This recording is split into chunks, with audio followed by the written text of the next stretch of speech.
Assalamualaikum warahmatullahi wabarakatuh. Bismillahirrahmanirrahim. Alhamdulillahi rabbil alamin. Wa bihi nasta'inu ala umurid dunya waddin. Allahumma sholli wa sallim wa barik ala habibina wa syafi'ina sayyidina wa maulana Muhammadin wa ala alihi wa ashabihi wa man tabi'ahum bi ihsanin ila yaumiddin. Amma ba'du. Bismillah.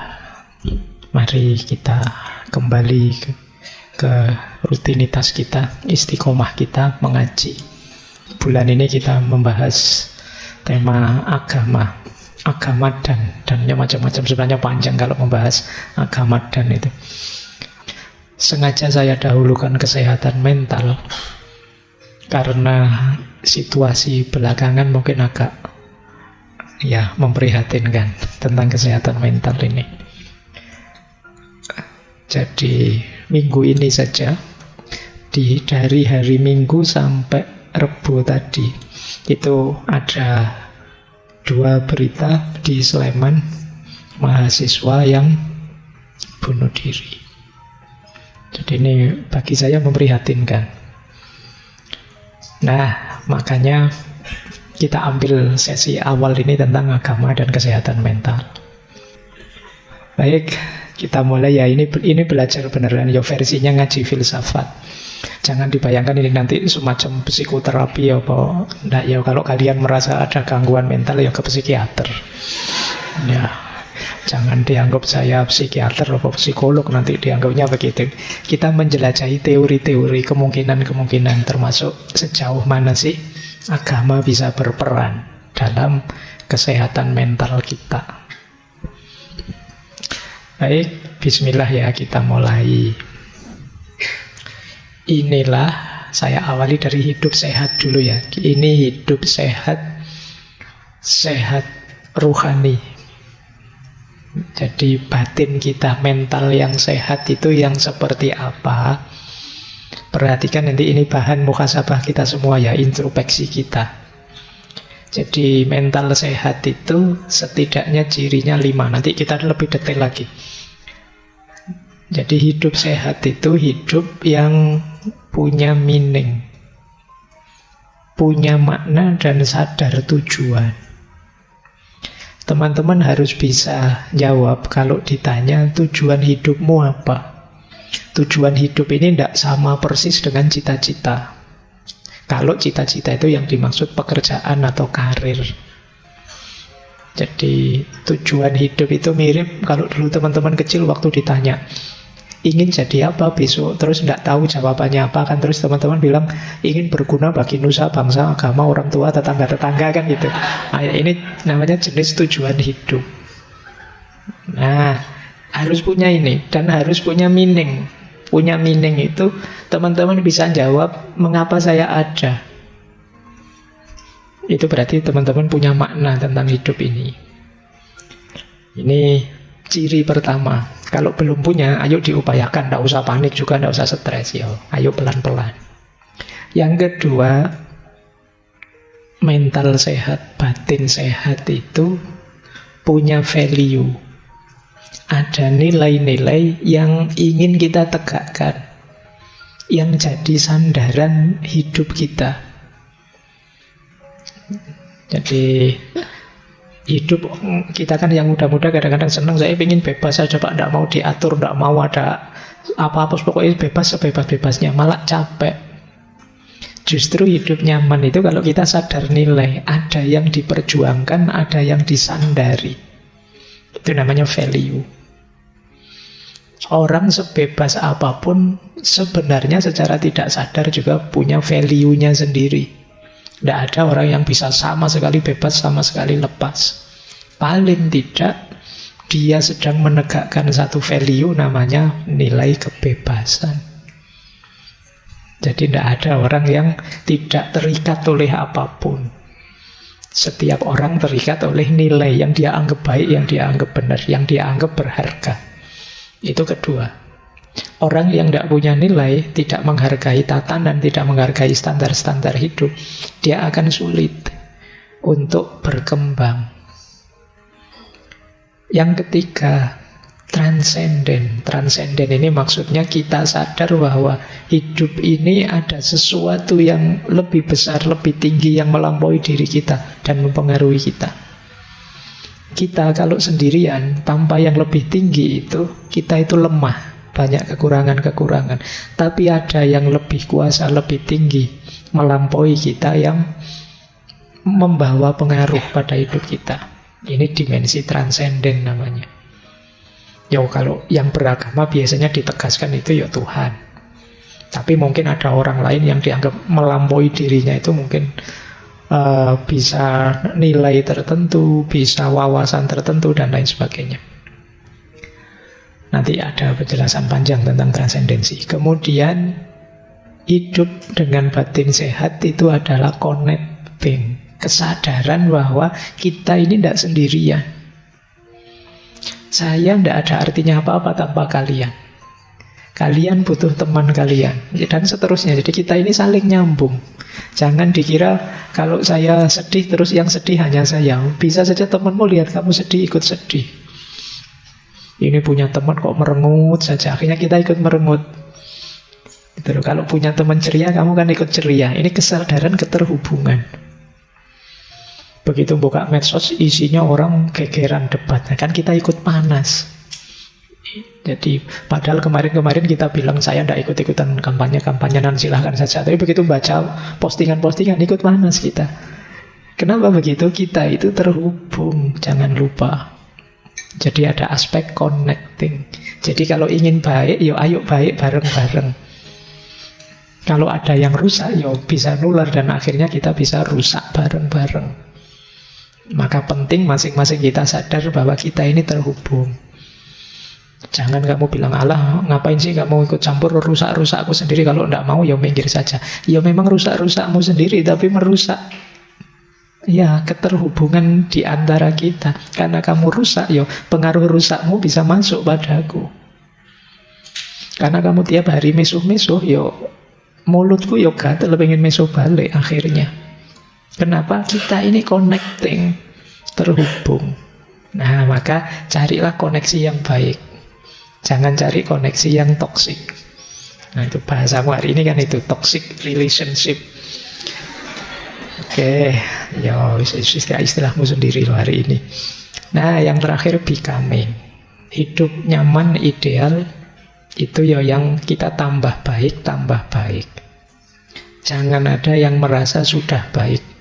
Yang merasa sudah baik alamat tidak bisa tambah baik lagi, wong sudah. Jadi kita itu ya sebut saja lumayan baik, tapi masih bisa lebih baik lagi. Ada banyak hal dari diri kita yang bisa diperbaiki lagi. Untuk membangun pride, kebanggaan diri, ayo membuat diri kita lebih baik lagi. Meskipun kecil. Dan ayo kita sadari ini. Kemungkinan teman-teman yang merasa kecewa dengan dirinya, merasa hancur hidupnya, itu tidak melihat dirinya yang bisa tambah baik lagi. Entah dalam hal apa. Meskipun hanya kecil, ayo kita akui itu, bahwa saya sudah lebih baik kok Pak. Meskipun sangat kecil, tidak apa-apa. Itu menumbuhkan pride-mu pada dirimu. Pak, saya kalau tahun lalu sholatnya bolong-bolong Pak. Alhamdulillah sekarang masih bolong, tapi tinggal sedikit bolongnya. Nah itu kan lumayan, ada yang lebih baik. Pak, kemarin saya sholat subuh mesti telat Pak, jam 7 baru bangun. Alhamdulillah sekarang jam setengah 7 sudah bangun. Loh itu kan tambah baik, lumayan. Akui saja kamu lebih baik, tidak apa-apa. Menumbuhkan pride, kebanggaan pada dirimu. Meskipun sedikit, saya lebih baik sekarang. Nah, kalau gagal di satu aspek, cari di aspek yang lain, yang di situ kalian tumbuh lebih baik. Ini untuk menghindarkan dari rasa putus asa, rasa frustasi bahwa kamu itu tidak ada baiknya, kamu itu gagal semua, kamu itu hidupmu hancur, tidak ada yang baik yang kamu lupakan. Nah itu becoming. Jadi ayo teman-teman, ada 5 aspek hidup sehat secara batin, secara spiritual yang penting kita perhatikan. Apakah kita sudah sehat? dalam 5 aspek ini. Jadi yang pertama makna, meaning, yang kedua values, yang ketiga transcendent, yang keempat connecting, dan yang kelima becoming. Saya lanjutkan. Nah, sekarang kita bahas dulu ya tentang kesehatan mental. Saya tidak tahu kalian ada di mana. Ini kurvanya jungkel ke bawah. Yo, yang paling sehat ya tentu saja level no distress, kita normal. Tapi jarang ada orang yang total normal sehat, ndak ono stres belas. Agak sulit. Setiap orang punya masalahnya sendiri. Yo, paling tidak kalian adalah di level kedua, yaitu mental distress. Ada tekanan, ada masalah, tapi masih bisa kita atasi. Nah, jadi ini yang kedua. Semoga kita paling tidak ada di sini lah ya. Jangan ada di yang ketiga. Kalau di yang ketiga ini agak sedang sebutannya. Kalau tadi ringan, ada gangguan mental yang signifikan. Nanti ada banyak cirinya. Kalau ini, yo kalian harus hati-hati. Semoga bisa diatasi. Karena kalau tidak bisa diatasi, jatuhnya di yang paling bawah. Gangguan mental, mental illness. Nanti kita sebut ciri-cirinya ya. Tapi ini untuk parameter saja. Kalau sudah sakit mental itu yo, yang memutuskan tetap dokter ya, psikiater yang ahli di bidangnya. Makanya kalian tidak usah ngarani temanmu, wah edan kamu sekarang itu, enggak lah. Yo ke dokter lah dulu, tidak apa-apa. Ya mungkin gangguan tadi masih terganggu karena ada masalah. Mungkin stres kecil-kecilan, tidak masalah. Toh nanti lama-lama bisa diatasi sendiri. Mungkin ketika gangguan itu menyerang kamu, ya stres beneran. Tapi ya lama-lama bisa ngatasi. Jadi itu paling di level 3. Jadi yo pas diputus kemarin yo ndak bisa tidur yo, tapi yo sekarang sudah bisa Pak. Ndak lama kok Pak, paling seminggu selesai. Nah, itu berarti kamu di yang ketiga. Tapi kok terus-terusan kamu stres terus yo, kamu bisa masuk ke yang keempat. Kalau ini sudah perlu bantuan psikolog, psikiater. Oke, yo minta diantar temennya ke, ya ndak apa-apa. Jadi ini kalian perhatikan dulu ya kesehatan mentalmu. Nah, cirinya mental sehat ini secara umum. Kalau tadi kan ranahnya, kalau ini ciri konkretnya. Yang pertama, emosinya seimbang. Emosi seimbang itu bukan tidak bisa marah, stabil, terus tidak begitu. Ya kadang marah tapi bisa ngatasi, kadang kecewa tapi bisa ngatasi. Kadang dikit-dikit ada putus asanya, tapi ya bangkit lagi. Ini namanya seimbang. Orang hebat itu bukan yang tidak bisa marah sama sekali, tapi yo kadang-kadang marah, tapi terus dia bisa mengatasinya sendiri. Nah, ini namanya seimbang. Silahkan kalian cek dirimu ya, bisa ngatasi tidak kalau sedang kena gangguan emosi. Mungkin marah, mungkin kecewa, mungkin jengkel. Nah, kamu bisa ngatasi sendiri. Kalau bisa ngatasi sendiri, kamu imbang. Terus yang kedua, tahan terhadap stres. Tadi saya bilang, tidak ada orang yang tidak bermasalah. Semua orang punya masalahnya sendiri. Bedanya ada orang yang kuat, ada orang yang tidak kuat. Ada yang masalahnya kecil saja rasanya besar. Ada yang ini masalah besar loh, tapi rasanya kecil. Mahasiswa itu ada yang cuma 1 mata kuliah dapat C. Oh, itu stresnya luar biasa. Yang satu sudah terancam DO, nilainya E semua, santai. Loh, itu kan hebat daya tahannya terhadap stres itu. Masih bisa ketawa-ketawa, ngerokok, ngopi, dia masih santai. Padahal temennya itu jungkir balik hanya dapat nilai C. Nah, ini urusan daya tahan kamu hebat. Atau jangan-jangan sudah level sakit tadi. Jadi ini daya tahan ya. Ayo latihan untuk menghadapi tekanan. Karena tidak mungkin hidup itu tanpa tekanan. Jangan mau selalu dituduh generasi Z itu dalamnya rapuh seperti stroberi. Tidaklah, kalian kuat kok. Bisa dilatih sejak sekarang. Nah, yang ketiga, mental sehat itu pergaulannya juga sehat. Hubungan sosialnya sehat. Bisa berteman. Jadi enak kalau diajak bergaul, itu berarti sehat. Karena ada orang itu yang sosialnya kacau. Tiap kali punya teman masalah, terus jengkeli orang, nyusahi orang, ngerepoti orang. Hubungan sosialnya tidak bagus. Nah, kalau kalian banyak sekali teman, banyak yang respect dengan kalian, itu kemungkinan hubungan sosialmu bagus. Nah, itu ciri-ciri mental sehat. Kemudian yang keempat, percaya diri. Pede, mau apa-apa, siap. Nah, itu percaya diri. Kamu yakin bahwa kamu bisa. Kalau gagal, ya bangkit lagi. Mungkin tadi ada yang keliru, ada yang kurang, ada yang salah. Biasa dalam hidup. Siap bangkit lagi. Aslinya saya bisa kok Pak. Kok gagal terus? Ya berarti yang tadi tidak asli Pak. Nah, nanti kalau sukses, itu aslinya. Nah, gitu loh, biar kamu percaya diri. Jadi, wong manusia itu makhluk potensi. Kamu bisa jadi apa saja. Sejauh kamu mau dan siap untuk belajar. Maka percaya dirilah. Yang kelima, mentalmu sehat kalau kamu mampu mengambil keputusan sendiri. Banyak yang kalau mau ngambil keputusan bingung. Tanya teman ini, tanya teman itu. Akhirnya bingung sendiri. Terus dipikir lagi, kok belum mantap ya tanya lagi. Sudah apa yang istikharah bolak-balik, sudah buka Al-Quran. Kan ada itu, saya dulu pernah dikasih petunjuk begitu, dibuka Al-Quran baris ke-7, tentang apa, ya itu jawabannya, kan gitu.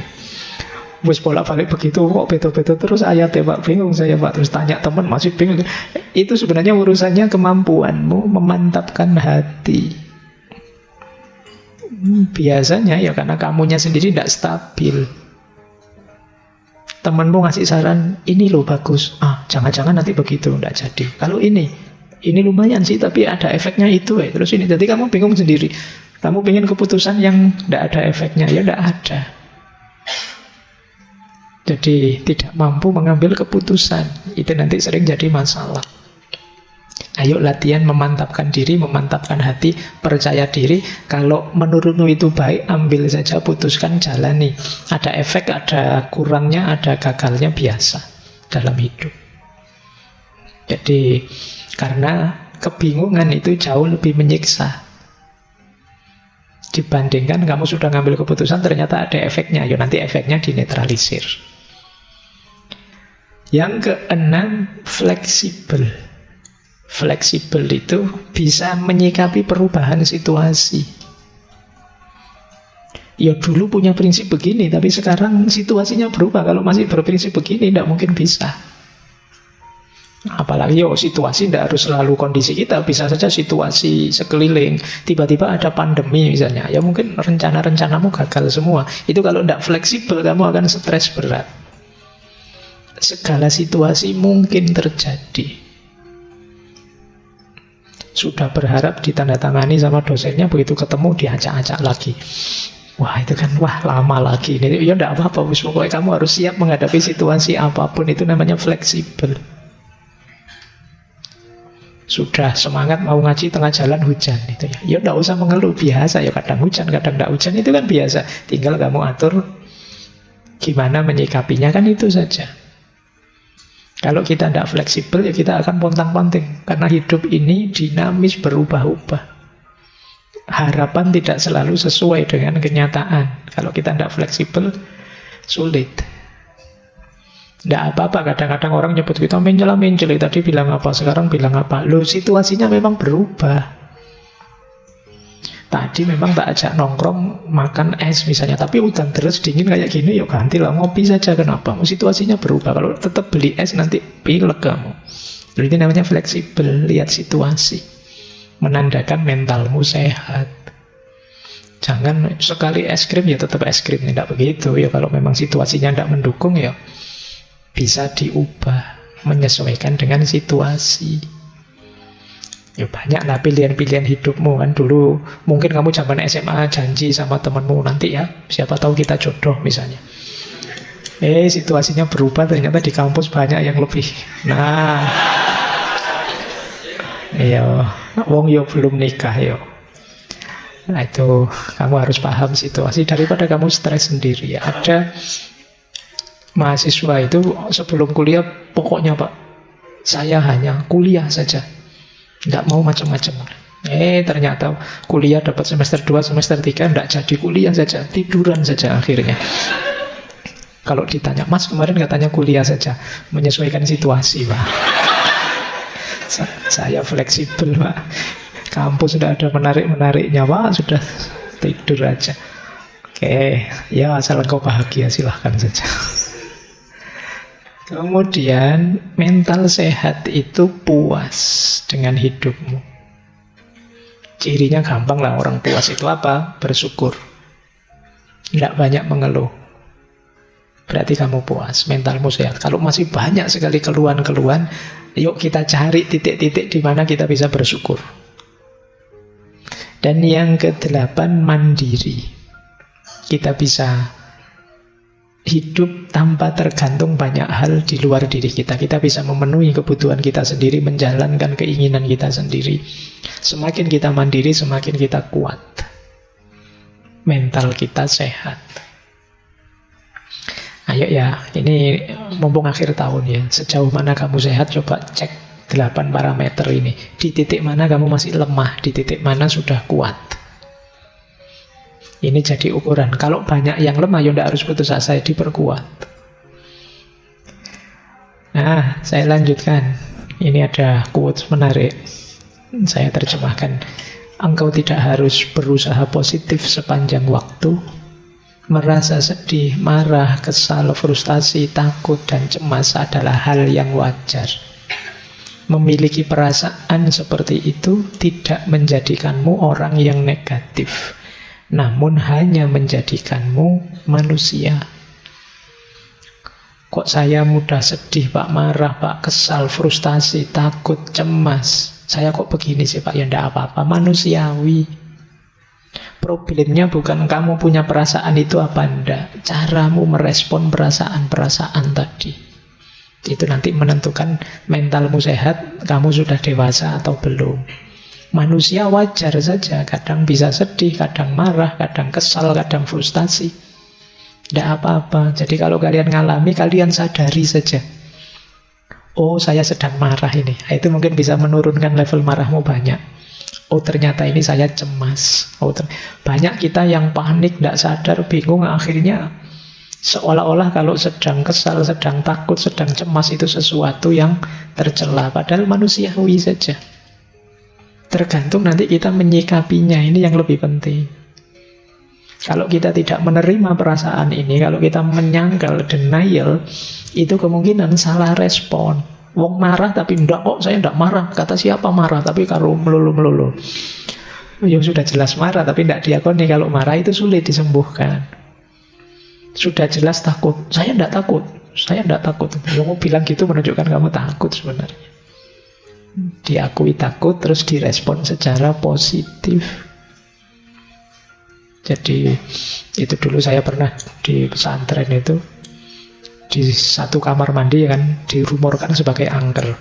Nah, satu ketika teman saya malam-malam masuk ke situ, tiba-tiba ada angin, pintunya gebrak sendiri, perwak. Wah, dia terus berdiri sambil teriak-teriak, aku rawati, aku ya. Nah iya, oh, dia bilang tidak takut, justru itu menunjukkan dia ketakutan gitu. Kita sering begitu, untuk nutupi sebenarnya kita takut.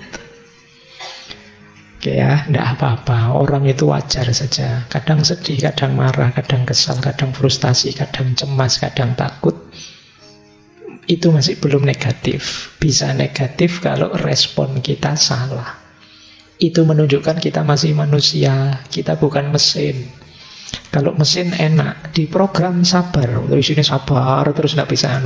Nanti diprogram tawakal, tawakal terus gampang kalau mesin. Kalau manusia kan tidak sesimpel itu. Makanya yuk latihan pelan-pelan untuk menyikapinya secara positif.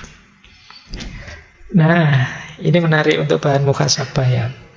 Kadang-kadang kita mempertanyakan diri kita, apakah aku normal, Pak? Apakah saya baik-baik saja, Pak?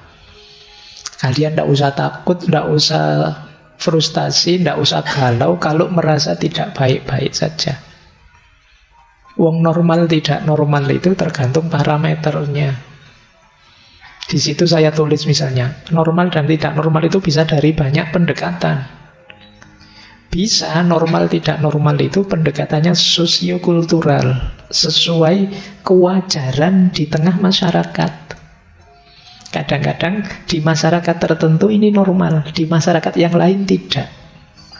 Nah, jadi kadang-kadang kalian juga begitu, merasa tidak normal karena tidak cocok saja dengan kesepakatan masyarakatnya. Mungkin tidak ada hubungannya dengan benar salah, tapi yo kalah dari sisi populer saja. Di situ saya kasih contoh ini. Kalau di buku ada contoh, di budaya tertentu menangis meratap pada pemakaman orang asing itu biasa. Tapi di budaya yang lain dianggap tidak normal. Wong pemakamannya orang asing kok sampai menangis meratap-ratap. Nah ini namanya budaya. Ada satu daerah, kalau teman-teman disuguh makan, harus habis. Tapi di daerah yang lain, kalau teman-teman disuguh makan, justru jangan habis. Nah itu kenormalan yang berbeda, dari kultur yang berbeda. Kenapa sih logikanya kok yang di sini harus habis? Ya biar tidak mubadir. Sementara yang sini, jangan sampai habis, biar kita tidak dianggap, nek bahasa Jawa ini geragas. Disuguhi banyak sekali yo, habis semua kan gitu. Ya, makanya kalian harus pinter-pinter ya kalau bertamu di tempat yang jangan sampai habis yo, kalau ngambil makanan yang banyak nanti biar tidak habis. Nah, kalian harus paham budaya. Jadi normal dan tidak normal ini berdasarkan budaya. Ada yang berdasarkan fungsi, namanya pendekatan fungsional. Disebut normal kalau kita bisa melakukan apa saja sendiri, mandiri. Bisa makan sendiri, bisa sekolah sendiri, bisa jalan sendiri, bisa apa-apa mandiri. Terus, berarti kamu sehat. Nah, ini namanya fungsional. Kamu normal. Nah, yang tidak bisa sendiri, perlu bantuan, perlu dorongan. Orang menyebutnya tidak normal. Ini namanya pendekatan fungsional saja. Ada kalanya normal dan tidak normal itu berdasarkan zamannya saja. Zaman dulu normal, zaman sekarang tidak normal. Di buku ada contoh, zaman dulu kalau ada guru mukul muridnya, biar muridnya kapok, biar muridnya jadi tidak nakal lagi, itu biasa. Tapi sekarang bisa dilaporkan polisi gurunya. Nah, normalnya berubah hari ini. Nah, ini pendekatannya sejarah. Makanya kalian jangan kaget, kan banyak itu sekarang yang melapor guru dan murid itu. Zamannya berubah ternyata. Tidak sama dengan dulu. Kalau zaman saya kuliah dulu, ya kadang-kadang setiap hari Senin itu gurunya ganti penggaris. Iya, karena tiap hari Senin kita disuruh baris, dilihat kukunya. Kalau panjang-panjang kukunya dipukul pakai penggaris, gitu ya. Kadang sampai penggarisnya patah. Itu kalau hari ini bisa ditangkap polisi, gurunya dianggap penganiayaan. Tapi zaman dulu normal. Itu berarti pendekatan sejarah. Normal tidak normal itu. Ada kalanya pendekatan situasional, ya lihat situasi. Di situasi tertentu normal, tapi di situ yang berbeda ya tidak normal. Kamu kuliah misalnya pakai baju tidur, orang menyebut kamu itu tidak normal, kuliah kok pakai baju tidur. Nah berarti apa? Salah situasi, bukan berarti pakai baju tidur itu keliru, tapi tidak pas situasinya. Nah kalau baju tidur kamu pakai tidur baru pas, ini namanya situasional. Situasinya apa, kamu melakukan apa. Normal dan tidak normalnya tergantung situasi. Ada pendekatan medis. Kalau ini ya berdasarkan vonis ahlinya. Kalau ingin tahu normal atau tidak, ketemu dokter, ketemu psikiater, ketemu psikolog. Ada normal dan tidak normal itu berdasarkan statistik. Mayoritas. Itu seperti syairnya Ronggo Warsito itu, menangi zaman edan. Di zaman edan justru yang waras akan dianggap edan, karena semua orang edan. Kalau semua orang sudah edan, yang tidak edan akan dianggap edan. Yang waras dianggap tidak normal, karena semua orang sudah tidak normal lagi. Ini namanya statistik. Misalnya ngaji filsafat ini, semuanya setuju filsafat. Kalau ada satu yang anti filsafat, ini kan dianggap tidak normal. Ini normal dari aspek statistik. Mayoritas, minoritas. Jadi kalian tenang saja kalau ada orang bilang, kamu itu dasar tidak normal. Lu tidak normal dari perspektif apa dulu? Apakah perspektif kultural? Apakah perspektif sejarah? Apakah? Jadi biar kamu tidak terlalu stres kalau dianggap tidak normal ya. Ternyata normal tidak normal itu ya parameternya banyak macam-macam. Kadang baik-baik saja ya disebut tidak normal karena salah situasi misalnya. Mungkin kalian sering salah kostum atau salah apa, itu kan situasional. Atau ya vonis dokter saja, kan itu kata dokter. Kalau saya sih kan ada orang yang begitu. Nah, normal dan tidak normal, ya sakit tidak sakit tergantung saya lah. Masa tergantung dokternya, kan ada orang kayak begitu. Nah, ini ukuran-ukuran normal atau tidak. Tapi meskipun begitu, kalau ini kan standar, kalian tidak baik-baik saja kalau ada gejala-gejala ini. Ini kita belum masuk ke agama ya, ini masih mencermati diri kita, ini waras apa tidak. Ada banyak, ini sebagiannya dulu ya. Kita tidak baik-baik saja, coba dicek. Teman-teman ngalami ini enggak? Yang pertama apa? Moodnya berubah secara drastis. Tiba-tiba sedih dalam sekali, tanpa alasan.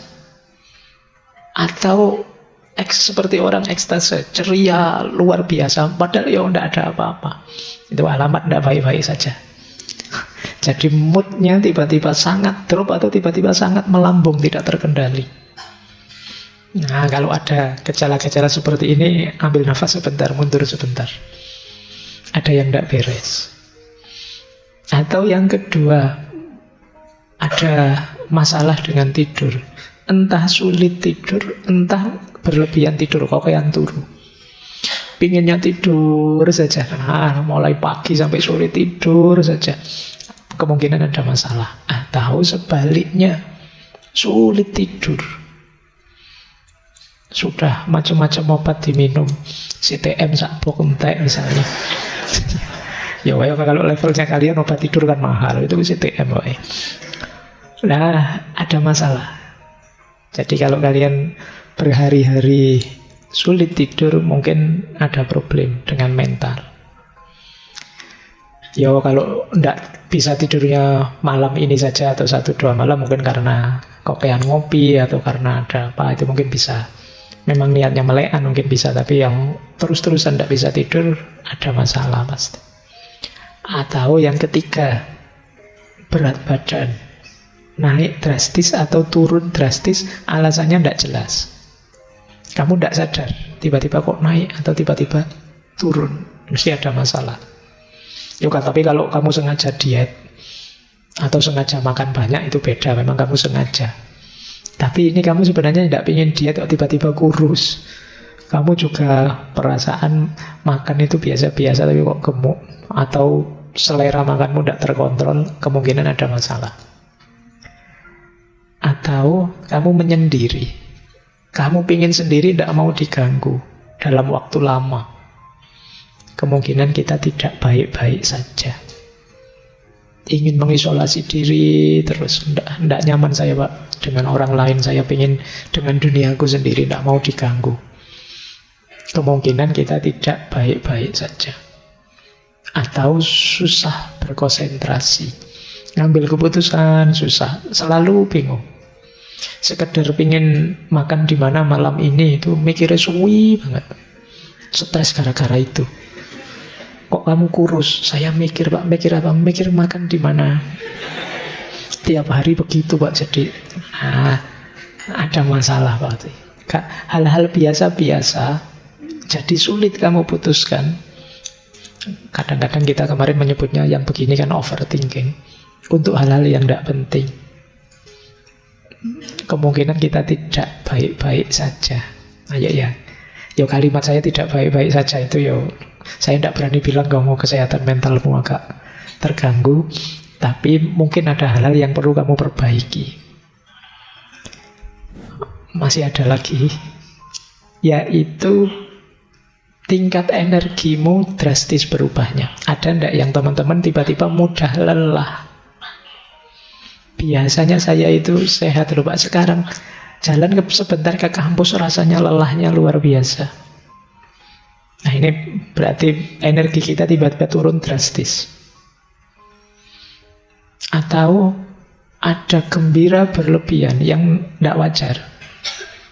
cuma nonton apa gitu, ketawanya tidak selesai-selesaian, itu kemungkinan kita butuh pelampiasan. Jadi kita butuh pelarian. Nah ini jangan-jangan kita memang tidak baik-baik saja.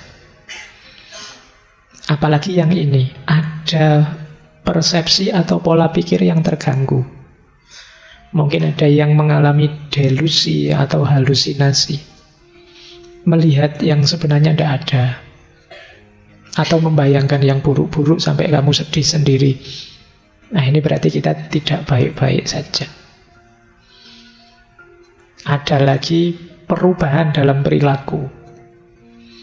Jadi tiba-tiba sensi, ngamukan, tersinggungan. Kemungkinan ya memang tidak baik-baik saja. Atau merasa diri tidak bernilai. Mungkin kemarin pernah saya ceritakan, tiba-tiba ada mahasiswa yang curhat ke saya bahwa, Pak, kenapa sih saya itu ada di dunia ini? Gunanya apa Allah itu menciptakan saya? Wong saya merasa tidak ada gunanya apa-apa. Saya itu beban bagi semuanya yang lain. Kalau ada yang pikirannya begini, ya memang sedang tidak baik-baik saja. Ayo kita bereskan pelan-pelan.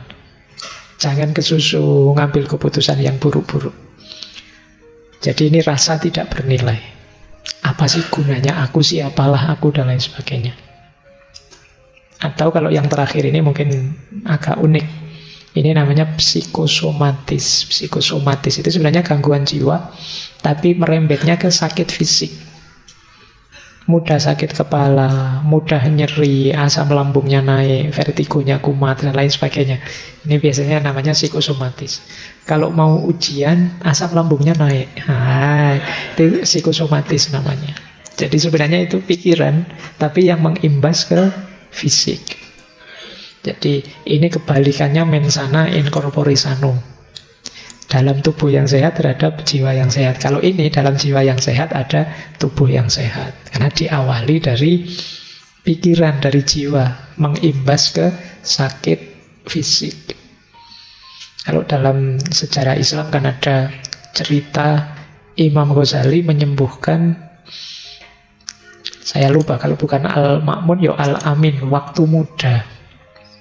Yang dia ini sedang anaknya raja tapi jatuh cinta tapi tidak berani ngomong. Karena ya dia anaknya raja yang dicintai mungkin orang biasa. Sampai kemudian jatuh sakit. Nah, kan jatuh cinta tidak berani ngomong bisa jadi sakit. Ini namanya psikosomatis. Yang itu tidak ada tabib yang bisa menyembuhkan. Akhirnya sama Imam Ghazali, ketika beliau diminta nasihatnya gimana agar pangeran ini sembuh, sama Imam Syafi'i. Sama Imam Syafi'i dibisikilah nama-nama jalan seluruh kota. Pas nama jalan di mana perempuan yang dia jatuh cinta ini tinggal, pangerannya melek. Wah, seneng Imam Syafi'i. Mesti hubungannya dengan jalan ini. Terus coba cari nama perempuan-perempuan semua yang tinggal di jalan itu. Dibisikkanlah ke telinganya pangeran itu, dan begitu pas nama perempuan yang dia cintai, kaget dia, tiba-tiba bangun. Nah, ternyata kuncinya di situ. Jalan keluarnya gampang, dikawinkan. Wong anaknya raja kan gampang. Kalau kalian tidak tahu saya.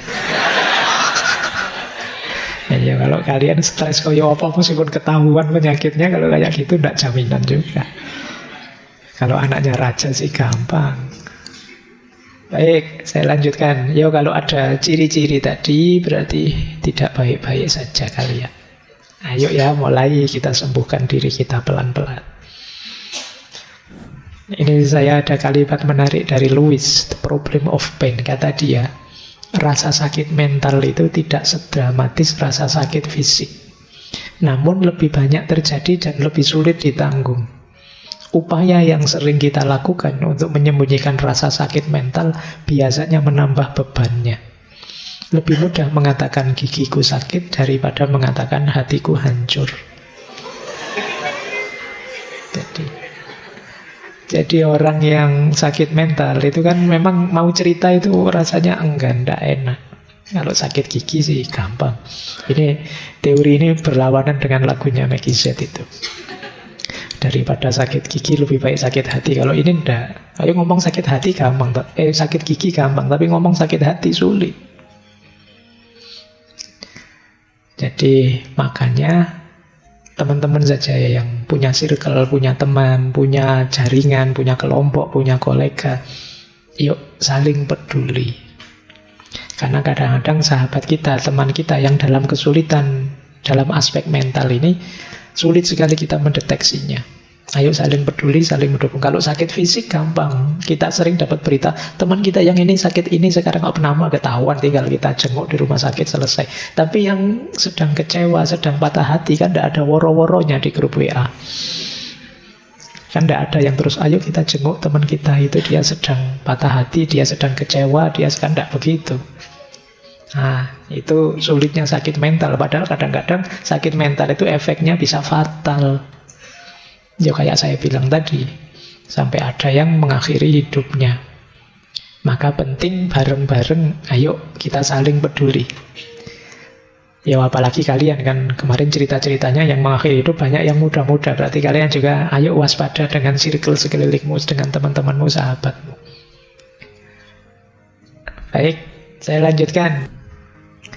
Kalau menurut Islam apa? Ini saya ambil, ada banyak tokoh yang semula saya ingin kutip, tapi terus saya rangkum saja jadi satu ya. Di situ ada Imam Ghazali, ada Ibnu Qayyim al-Jauzi, dan kawan-kawan. Apa sih perannya agama untuk hidup kita? Saya sebut saja berdasarkan psikologi Islam. Ilmu jiwa khasnya Islam. Jadi dalam Islam, agama itu memenuhi beberapa dimensi hidup kita. Yang pertama, agama adalah fitrah. Jadi kita itu lahir membawa dorongan jiwa yang cenderung kepada ketuhanan. Jadi maka kalau kita tidak bertuhan itu ada yang hilang, ada yang hampa. Kenapa? Karena ini fitrah. Fitrah itu dorongan jiwa alami namanya. Mungkin kegelisahan-kegelisahan mental kita yang tadi banyak sekali indikasinya karena kita jauh dari Tuhan atau jauh dari agama. Sehingga fitrah kita, dorongan jiwa untuk mengakui, menegaskan keberadaan Tuhan tidak terpenuhi. Ya fitrah itu kan setara dengan fitrah untuk menikah misalnya. Setiap orang ada dorongan dalam dirinya ingin punya pasangan dan berketurunan. Ini fitrah. Kalau kita lawan fitrah ini, saya tidak mau nikah Pak, saya itu ada yang hampa, ada kegelisahan tersendiri. Nah, agama juga begitu. Jadi kalau dalam Islam, kalau kita menjauh, kalau kita meninggalkan agama, ada yang hampa dan gelisah. Nah, ini kalau teman-teman membaca kritik-kritik pada peradaban barat yang terlalu materialistik, itu kan arahnya ke sini. Ada yang hilang, ada yang hampa. Ada fitrah yang dikesampingkan. Itu yang membuat gelisah. Maka agama berperan mewujudkan, memfasilitasi fitrah itu, yaitu fitrah bertuhan. Itu yang pertama itu.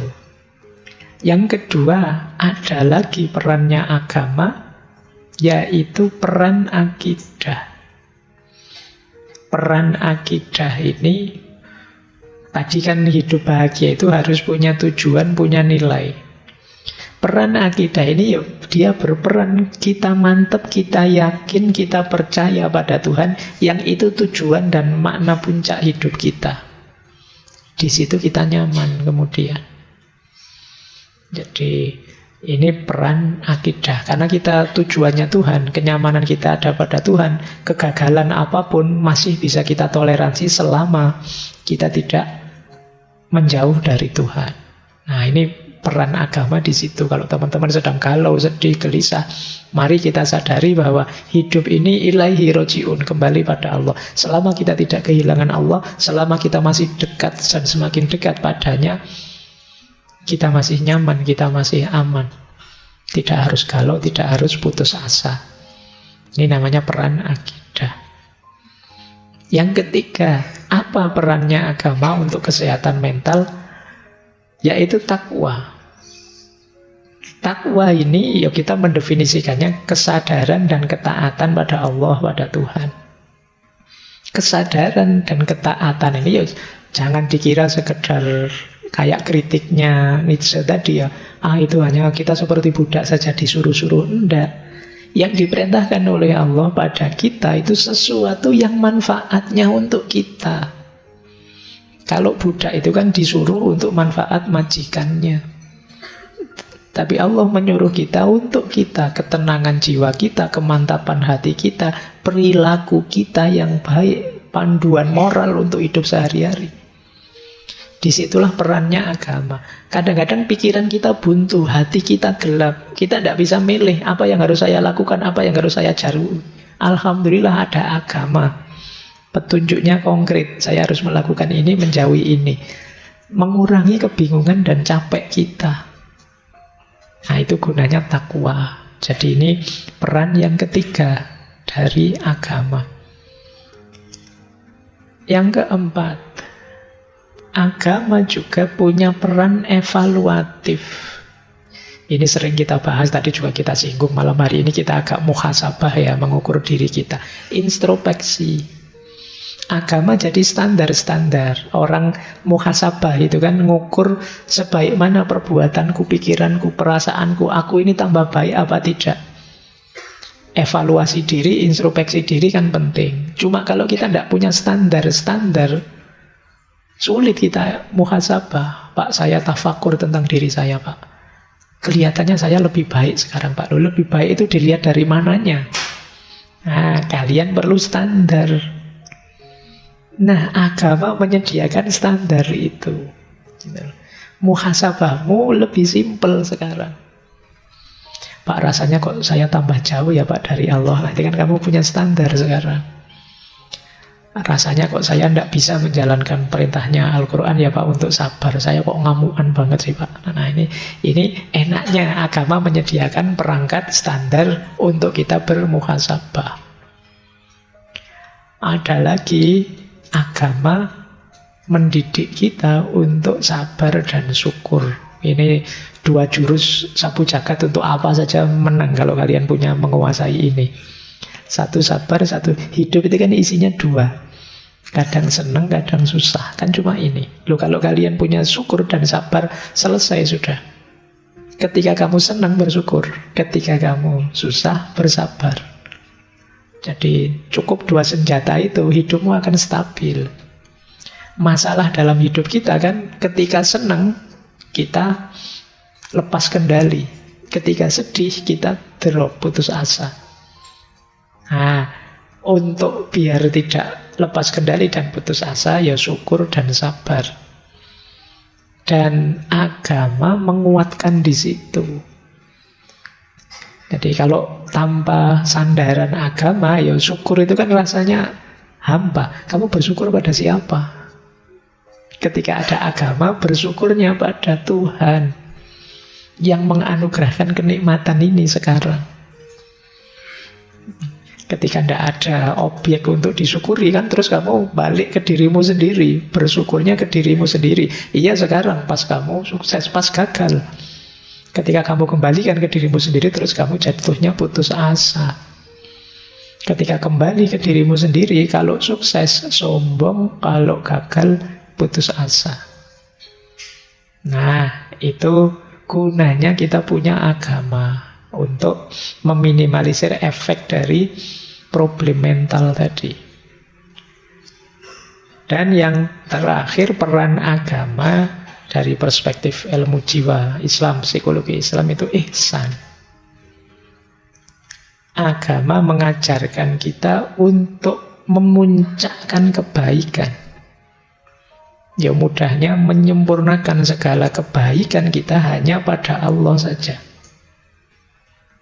Ini lebih menenteramkan. Sering saya ilustrasikan ya, hidup ini ada beberapa level motif tindakan kita. Ada karena kewajiban saja, ada karena kebutuhan, dan yang paling tinggi ya karena ketulusan, keikhlasan, kemurnian pada Tuhan saja. Nah, agama menyarankan segala perbuatan kita dipuncakkan sampai ke level lillahi ta'ala. Tidak sekedar karena pamrih, apalagi karena kewajiban. Segala sedih, galau, kecewa kita muncul karena ada pamrih-pamrih biasanya. Seperti saya bilang tadi ya di pengantar waktu launching buku tadi kan saya bilang, kalau tidak ada target apa-apa ya tidak mengecewai apa-apa. Tapi kalau kalian motif pamrihmu banyak, ya kecewamu banyak. Ngaji ke sini, saya nanti ngaji duduk agak pojok yang dapat sandaran, terus nanti ngambil minumnya 2, terus nanti kamu ngancang-ngancang gitu, begitu nyampe sini, loh yang datang sudah banyak, tempat dudukku sudah ditempati orang, minumnya tidak kebagian, kecewamu banyak. Kenapa tadi? Pamrihmu banyak. Nanti kalau sudah selesai, pingin ngobrol sebentar sama Pak Faiz, yang ngantri bawahnya, kamu tidak sempat-sempat maju sampai jengkel. Nah, kecewamu banyak karena pamrihmu banyak. Kalau tadi tidak pamrih apa-apa, mungkin tidak ada yang kecewa. Tapi karena kamu target dan meleset jadi kecewa. Maka dalam agama kita diminta ihsan. Ihsan itu kan, kalau dalam Islam, anta budallaha ka'annaka tarahu wa illam takun tarahu fa innahu yaraka.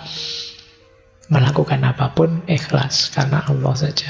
Itu lebih nyaman untuk mental kita. Jadi ini gambaran umum sederhananya. Apa kalau ada yang tanya peran agama untuk kesehatan mental? Kalau dari Islam, agama memberikan fitrah, memberikan akidah, memberikan takwa, memfasilitasi muhasabah, mendorong kita untuk sabar, syukur, dan ihsan. Dan ini efeknya luar biasa untuk kesehatan mental kita. Kalau inginnya lebih konkret, bisa misalnya, ini contoh dari kitabnya Imam Ghazali, Ihya Ulumuddin. Ini kalau teman-teman jeli ya, ada beberapa tips mengatasi problem kesehatan mental versinya Imam Ghazali. Ini hasil pencermatan saya sekilas saja, sebenarnya masih banyak. Misalnya, untuk mengatasi degradasi moral. Kalau kegalauan hidupmu, stresmu, sakit mentalmu, karena kamu merasa banyak maksiat, banyak dosa, saya terlalu sering maksiat mungkin Pak ya, saya terlalu, terus kamu galau sendiri, stres sendiri gara-gara itu, solusinya 2 kata Imam Ghazali, taubat dan tazkiyatun nafas. Ayo ditobati, terus pelan-pelan kita bersihkan hati kita. Cara membersihkannya, nawa itu tidak mengulang lagi maksiat-maksiat yang kemarin saya jalankan. Dosa-dosa yang kemarin saya lakukan. Ini akan meringankanmu. Jadi, taubat itu kan semacam menetralisir segala beban dosa dan kemaksiatan yang selama ini kalian lakukan, yang membuatmu stres. Tapi dengan melakukan itu plus pembersihan jiwa, jiwamu akan lebih tenang. Jadi itu tips dari Imam Ghazali. Solusi pertamanya justru taubat. Jangan lupa ini ya. Karena kalau jiwa kita masih kotor, tiba-tiba saya ingin menutup dosa saya dengan puasa, dengan sholat ini itu, ya belum. Diawali taubat dulu. Membersihkan wadahnya dulu. Nah ini mengatasi degradasi moral.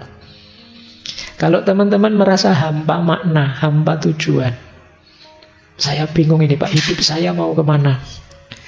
Saya harus bagaimana menjalani hidup ini? Imam Ghazali menyarankan 2. Zuhud dan qanaah lah. Qanaah itu merasa cukup dengan apapun yang saya miliki saat ini. Zuhud itu kondisi jiwa kita yang tidak lagi tergoda oleh hal-hal duniawi. Ini zuhud. Lu kalau gitu tidak kuliah, tidak kerja Pak. Ya tetap kuliah, ya tetap kerja. Tapi tidak terikat, tidak jatuh cinta pada dunia. Ini membuat kita lebih mudah menetapkan tujuan. Memberi makna hidup. Dibandingkan kita masih tenggelam dalam hasrat ambisi duniawi. Kata Imam Ghazali. Kenapa begitu ya? Hasrat ambisi duniawi itu sering mengecewakan. Membuat kita putus asa. Mari kita terima saja, yang kita miliki ini ya sudah. Itu namanya qanaah. Dan tidak mudah tergoda, tidak mudah terpesona oleh hal-hal yang sifatnya duniawi. Itu ada kata mutiara yang luar biasa dari Sayyidina Ali bin Abi Thalib. Beliau menyatakan, ya dunya hurri wairi lakot tolak tuka salasatan. Wahai dunia, godalah orang lain saja selain aku. Kenapa? Aku sudah menalakmu 3. Jadi itu Ali bin Abi Thalib. Berarti ya, itu membentuk jiwa yang zuhud. Saya tidak tahu kalian berani tidak bilang begitu. Wahai dunia, aku sudah talak 3 padamu. Tidak mungkin rujuk lagi sudah. Baik. Ya, kalau di usia-usia kalian masih tidak gampang untuk qanaah. Tapi boleh latihan. Intinya bagaimana jiwa kita tidak terikat dengan dunia. Kemudian kalau kita mengalami hampa spiritual, hampa nilai. Tadi kita merasa, Pak, saya itu kok tidak berharga ya Pak. Apa sih nilai kehadiranku? Imam Ghazali menyarankan 2, riyadoh dan mujahadah. Riyadoh itu latihan. Sederhananya, ya bentuklah dirimu biar jadi orang yang bernilai berharga. Jadi riyadoh itu ya amal-amal keagamaan kamu jalankan, maka kamu merasa bernilai dalam hal agama. Bentuk dirimu jadi orang pinter, ya kamu nanti bernilai jadi seorang intelektual. Bentuk dirimu jadi pekerja yang tangguh, yang berkarya produktif, ya nilai dirimu jadi manusia yang produktif. Jadi riyadoh, latihan, ya bentuk. Jangan menunggu dirimu terbentuk. Kamu yang harus membentuk dirimu. Itu namanya riyadoh. Saya nunggu saya Pak, besok siapa tahu saya jadi. Siapa tahu saya jadi. Kalau kamu ingin jadi, bentuk dirimu. Pengen jadi dosen, latihan mulai sekarang. Ngobrol, ngajar kok ngobrol. Ngajar yang enak, terus jadi latihan membaca yang banyak. Itu jadi membentuk dirimu jadi dosen yang berkualitas. Jangan menunggu, jangan nanti kalau saya ditakdirkan Allah jadi dosen kan yo bisa-bisa sendiri Pak. Yo kalau nunggu begitu ya ndak jadi, nanti kamu tiba-tiba jadi dosen beneran terus ndak bisa ngajar, terus bingung waktu ngajar, terus kamu stres lagi. Apalah nilai saya Pak, nanti jadi begitu lagi. Maka riyadohlah mulai sekarang, latih dirimu. Pengen jadi bisnismen yang sukses, latihan mulai sekarang. Bentuk dirimu. Latihan mental ekonominya, ilmu ekonominya di-upgrade, itu namanya riyadoh. Jangan lupa mujahadah, berdoa. Yo, tetap segalanya Allah yang mengabulkan. Terus, kalau teman-teman kesulitan dalam hal pengendalian diri, solusinya kata Imam Ghazali harus ada khauf dan roja. Khauf itu rasa takut pada Allah, roja itu harapan pada Allah. Dua-duanya harus imbang. Baru diri kita terkendali. Karena adanya khauf, maka kita tidak sembrono dalam hidup. Takut Allah murka, takut mendapat siksanya. Itu kan kita hati-hati. Nah, tapi juga tidak hanya takut, kita juga berharap. Karena ketakutan saja bisa melahirkan keputusasaan. Kita tetap yakin Allah sangat menyayangi kita. Allah penuh dengan anugerah pada kita. Itu namanya harapan, namanya roja. Jadi khauf saja bisa putus asa. Tapi tanpa khauf, orang bisa sembrono. Roja saja orang suka-suka dia, alah dosa tidak apa-apa lah, maksiat dikit-dikit tidak apa-apa. Allah Maha Pengampun. Banyak cerita-cerita orang dosanya 99, itu aja masih diampuni sampai yang ke 100. Kita paling dosa kecil-kecil. Ini namanya sembrono, tidak ada roja. Jadi tidak ada takutnya sama Allah. Isinya harapan saja, membuat kita sembrono, menyepelekan. Maka khauf dan roja ini harus imbang. Terus ya kalau ini ya, kalau kita stres dan frustasi, kuncinya tetap sabar. Ya, mbok sabar. Kita bagaimana caranya, ada tekanan apapun sabar. Sabar itu ada 2 ya, ada sabar yang aktif, ada sabar yang pasif. Sabar yang pasif itu ketika kita ditimpa sesuatu. Sabar yang aktif itu ketika kita menjalani sesuatu. Sabar yang aktif itu istiqomah. Sabar yang pasif itu siap menanggung apapun ketetapannya Allah. Nah, kalau teman-teman kegelisahannya adalah cemas tentang masa depan, solusinya adalah tawakal. Tawakal itu berarti sepenuhnya pasrah pada Allah. Iya, tapi setelah didahului ikhtiar. Kalau teman-teman takut masa depannya suram, ayo dirancang sejak sekarang.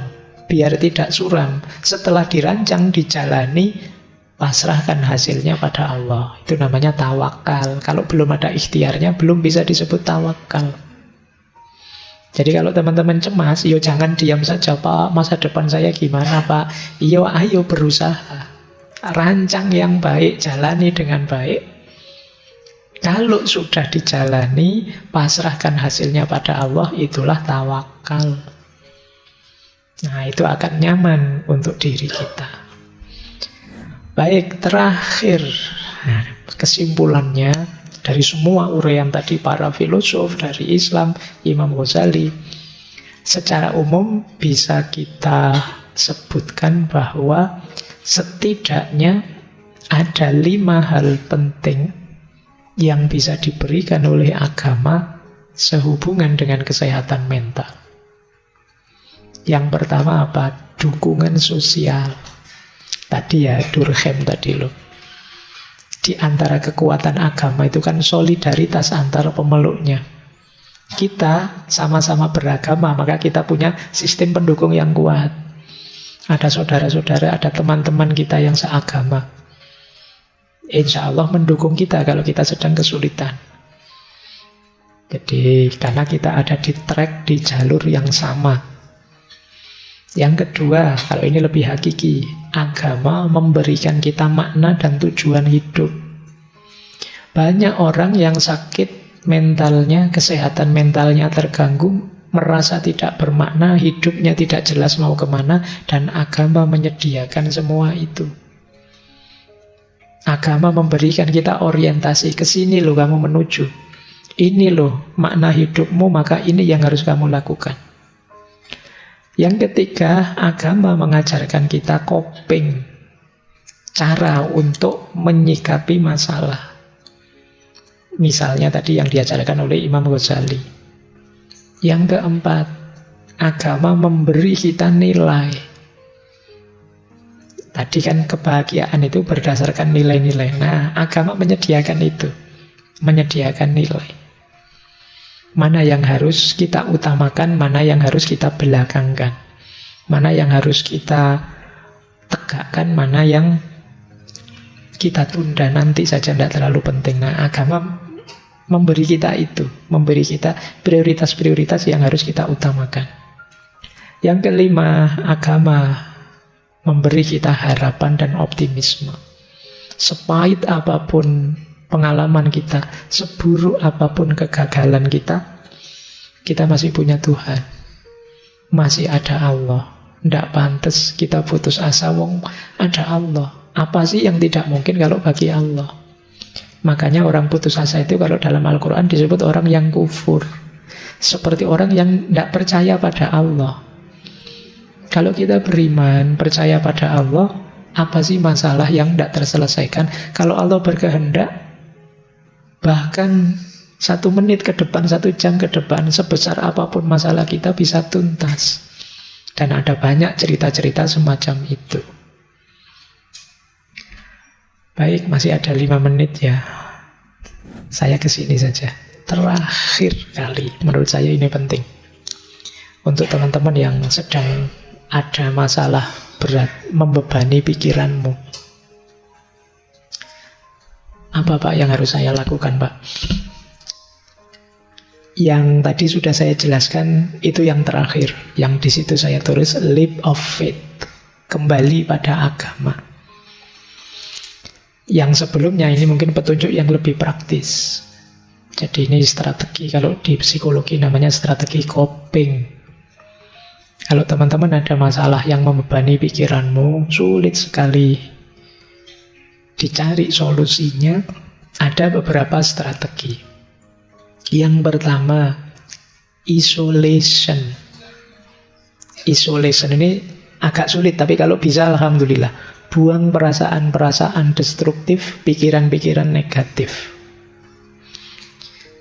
Jadi sudahlah, singkirkan saja. Entah gimana caranya kalau bisa. Namanya isolation. Jalan pertama. Jalan kedua, kalau masih sulit, anchoring. Jangkar. Maksudnya apa? Dedikasikan hal tertentu, nilai tertentu yang melampaui problem atau beban pikiranmu tadi, yang prioritasnya lebih tinggi. Misalnya kalian mikir tentang kuliah yang tidak selesai-selesai. Anchoring itu, kuliah kan nanti bisa diulang, nanti bisa dilanjut lagi. Tapi misalnya kesehatan orang tua jauh lebih penting, jadi saya tunda kuliah untuk ini. Namanya anchoring. Ada yang lebih penting yang kamu utamakan. Saya kok sibuk di sini sih, padahal ada yang lebih penting. Saya kok stres mikir ini, padahal dalam hidup ini banyak yang lebih penting. Nah, itu jadi mendedikasikan hal-hal tertentu yang bisa menghadirkan rasa nyaman. Ternyata banyak orang-orang terlantar yang perlu dibantu. Sudahlah, masalah saya tidak berarti saya tak bantu orang-orang itu. Ini namanya anchoring. Jadi ada nilai lebih tinggi yang ingin kamu hidupkan dibandingkan problemmu. Itu kalau bisa. Kalau masih sulit, boleh distraction. Alihkan perhatian. Jangan mikir itu terus. Kalau memang tidak ada solusinya. Kalian boleh kejar hobimu. Atau saya biasanya nonton drakor ya Pak. Iya wis nonton drakor. Berseri-seri ya Pak. Iya tonton enggak. Yang penting kamu seneng. Itu namanya distraction. Biar enggak stuck di problemmu itu terus. Tidak ada solusinya. Distraction. Atau ya entah kamu jalan-jalan kayak healing kayak atau kemana kayak. Yang penting kamu jangan stuck di masalahmu. Nah, kalau bisa lagi sublimation. Sublimation itu gunakan rasa sakitmu untuk hal-hal yang produktif, kreatif. Patah hati, nulis buku tentang patah hati. Itu produktif, namanya sublimation. Sedang sedih, bikin syair tentang kesedihan. Itu namanya sublimation. Bikin lagu tentang sublimation. Pak, saya tidak bisa Pak. Bisanya cuma masak Pak. Yang ngarang masakan apa yang baru. Kreatif, malah sedang stres. Sublimation. Boleh energimu kamu pakai untuk yang lebih kreatif. Kalau sublimation ini menguntungkan. Nanti kalau kamu sudah sehat lagi, sembuh lagi, lumayan punya karya dari energi kesedihanmu. Nah, kalau ingin lebih dalam lagi, temukan makna. Tidak ada satu peristiwa, tidak ada satu situasi pun yang tidak berarti. Semuanya bermakna, semuanya ada hikmahnya. Temukan hikmah itu dan kalian akan lebih tenang. Namanya find meaning. Bahkan sakit, bahkan kecewa, bahkan amarah dan lain sebagainya. Itu kalau kita mau berhenti sejenak, merenung, menemukan hikmah-hikmah di baliknya, pasti akan ketemu. Dan itu akan mengurangi rasa tertekan, rasa stres kita. Ya, yang terakhir tentu saja kalau masih saja sulit, puncaknya adalah yuk kembali pada Allah. Leap of faith. Kembali pada agama. Karena memang seperti kita bahas tadi, agama punya peran besar terhadap stabilitas kondisi mental kita.